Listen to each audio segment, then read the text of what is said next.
Good morning, everybody. I want to say a few words about Hurricane Irene, urge Americans to take it seriously, and provide an overview of our ongoing federal preparations for what's likely to be an extremely dangerous and costly storm.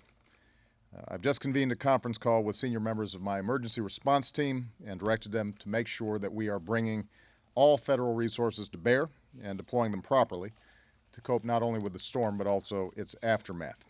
I've also spoken this morning with governors and mayors of major metropolitan areas along the eastern seaboard to let them know that this administration is in full support of their efforts to prepare for this storm and stands ready to fully support their response efforts.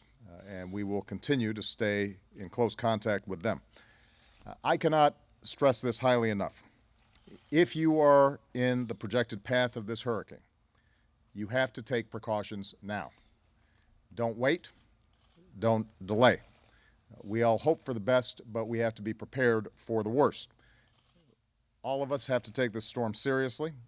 You need to listen to your state and local officials, and if you are given an evacuation order, please follow it. Just to underscore this point, we ordered an aircraft carrier group out to sea to avoid this storm yesterday. So if you're in the way of this hurricane, you should be preparing now.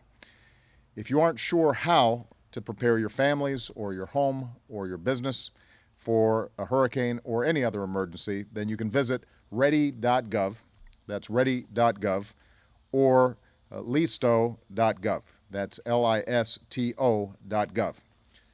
Now, since last weekend, FEMA's been deploying its incident management assistance teams to staging areas and communities up and down the coast. FEMA has millions of liters of water, millions of meals, and tens of thousands of cots and blankets, along with other supplies, pre-positioned along the eastern seaboard.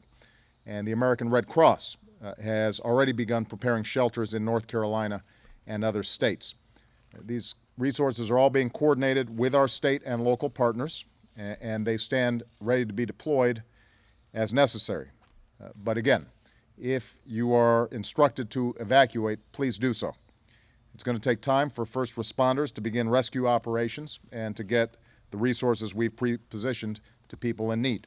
So the more you can do to be prepared now, making a plan, make a supply kit, know your evacuation route, follow instructions of your local officials, the quicker we can focus our resources after the storm on those who need help the most.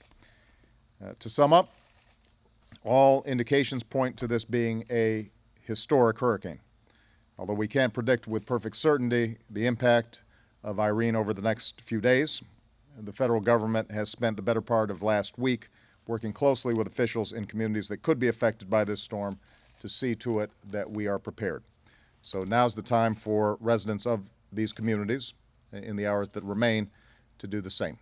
And FEMA and Craig Fugate, the director of FEMA, will be keeping people closely posted in the next 24 or 48 hours. Thank you very much.